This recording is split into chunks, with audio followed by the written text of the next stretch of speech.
Sir YCP ప్రభుత్వం ఇచ్చిన ఏదైతే ఎన్నికల్లో ఇచ్చిన హామీలు ఏవైతే ఉన్నాయి, హామీలన్నీ మేము 99% హామీలన్నీ నెరవేర్చామని చెప్పేసి రాష్ట్ర ప్రభుత్వం ఒకవైపు చెప్తా ఉంది.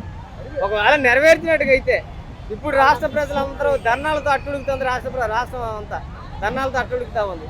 ఒక అంగన్వాడీ కానీ, ఒక సర్వశిక్ష అభియాన్ కానీ, ఒక మున్సిపాలిటీ కానీ, ఒక వాటర్ వాళ్ళు కానీ, లేకుంటే 104 కానీ, సచివాలయం కానీ, టీచర్స్ కానీ, ఇలా అన్ని వర్గాలు, ఏ వర్గం కూడా ఇంట్లో లేదు, అన్ని వర్గాలు రోడ్డు మీదే ఉన్నాయి. మరి ఇలా వీళ్ళేమో అమలు చేసామంటారు, వీళ్ళేం ధర్నా చేస్తారు. ఏది నిజం, ఏది నమ్మాలనుకుంటారు? మీ పిల్లలు ఇంటర్మీడియట్ మరియు ఎంసెట్ చదువుతూ సబ్జెక్ట్స్ లో కన్ఫ్యూజ్ అవుతున్నారా? కాన్ఫిడెన్స్ లెవెల్ తక్కువగా ఉందా? రిపీటెడ్ మిస్టేక్స్ చేస్తున్నారా? అయితే మీకోసమే ఉంది Rise app. 1 lakh question bank, performance analysis, online classes by experts, ఇంకా మరెన్నో ఫీచర్స్ తో మీ ముందుకొచ్చింది Rise the perfect guide. Description లో ఉన్న లింకును ఉపయోగించి సబ్స్క్రైబ్ అవ్వండి.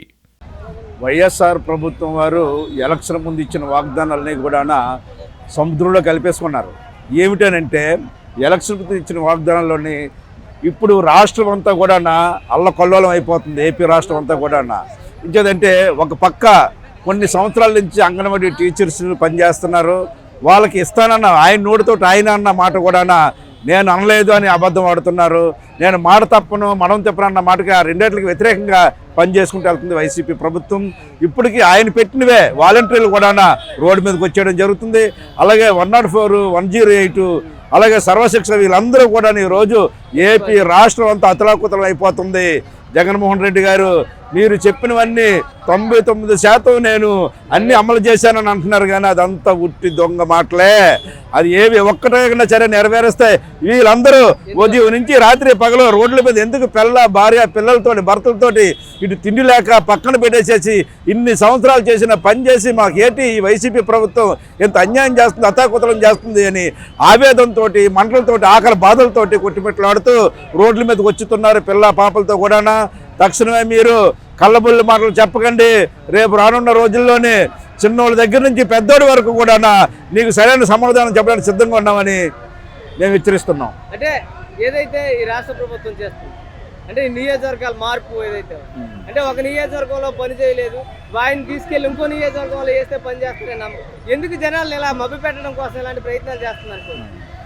జగన్మోహన్ రెడ్డి గారు అయ్యి కళ్ళబొల్లి మాటలు నమ్మే ప్రజలు కాదు. ఇప్పుడంతా స్మార్ట్ సిటీ అయ్యింది. ఇదే కాదు మొత్తం మన రాష్ట్రం అంతా కూడా మీరు చెప్తే ఆ మనిషిని తీసి ఇంకో నియోజకవర్గం పెడితే ఇక్కడ పని చేయనుడు ఆ నియోజకవర్గంలో ఏం పని జరుగుతుంది, ఆ గ్రామంలో పనిచేయను నియోజకవర్గంలో ఏం పని చేస్తాడు. ఇవన్నీ కళ్ళబొల్లి మాటలు. ప్రజలు కంటి తుడుపు తుడిసే ప్రజలు కాదు.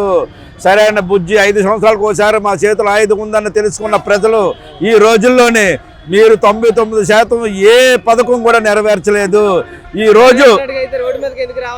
ఈ రోజు ఎలక్షన్ ముందు చెప్పావు SC, ST, BC వారికి మీరు 28 సంక్షేమ పథకాలు పక్కన పెట్టేసినారు. ఇప్పటికీ హెచ్చరిస్తున్నారు. అలాగే ఇప్పుడు కూడా ఒక SC నియోజకవర్గంలోనే ఎమ్మెల్యే గారికి ఆ నియోజకవర్గం డెవలప్మెంట్ కోసం నిధులు కేటాయించడం లేదు. అంటే ఎమ్మెల్యే SC నియోజకవర్గాలు కేటాయించడం తప్పని నలో నచ్చరాని ఏడుస్తున్నారు ఎమ్మెల్యేలు. గెలిచిన ఎమ్మెల్యేలు కూడా గెలిచిన నియోజకవర్గంలో కూడా SC నియోజకవర్గానికి మీరేమీ కూడా ఏ పథకాలు కూడా సక్రమంగా అమలు చేయట్లేదు. మంచినీళ్ళ విషయంలో కానీ, అలాగే తాగునీటి విషయంలో కానీ, ఈ యొక్క పారిశుద్ధ్య విషయంలో కానీ SC నియోజకవర్గంలో కూడా వెనుకొని చేస్తున్నారు. కళ్ళబొల్లి మాటలు చెప్పే ప్రజలు లేరు. జగన్మోహన్ రెడ్డి గారు మీరు తక్షణమే మీరు మార్చుకోకపోతే రేపు రానున్న రోజుల్లో సామాజిక వర్గాలకి న్యాయం చేసామని చెప్పి సామాజిక బస్సు యాత్రలు చేస్తాను. ఈ బస్సు యాత్రలు తుసియాత్రలుగా మారినాయి. అయినా కానీ వీళ్ళు ఇంకా చెప్తూనే ఉన్నారు అన్ని సామాజిక వర్గాలు న్యాయం చేసి. మరి అన్ని సామాజిక వర్గాలకు న్యాయం చేసినట్టుగైతే ఎంతమంది ఎందుకు రోడ్ల మీదకి రావాల్సిన అవసరం? మీరు సామాన్య సాధికారత బస్సు యాత్ర అని పెట్టారు. అందులో సామాన్య సాధికారత బస్సు యాత్రకి SC, ST, గిరిజన, ముస్లిం, మైనార్టీలు ఏ ఒక్కరు కూడా రావట్లేదు. మీ కళ్ళబొల్లి మాటలు నమ్మి ఈ రోజు ఇప్పటికీ మీరేదో ముగ్గులు పోటీలు అయ్యి పెడుతున్న నియోజకవర్గంలోనే ఆ ముగ్గులు పోటీలకు ఎవరు వస్తున్నారు? ఎవరు రావట్లేదు. మీ మనుషులు మీ చేత ఆడిస్తున్నారు. రేపు రానున్న రోజుల్లోనే అలాగ ఆడించడానికి కుదరదు. వైఎస్ఆర్ ప్రభుత్వం వారికి సరైన బుద్ధి చెప్పడానికి ప్రజలందరూ కూడా సిద్ధంగా ఉన్నారని మేము హెచ్చరిస్తున్నాం.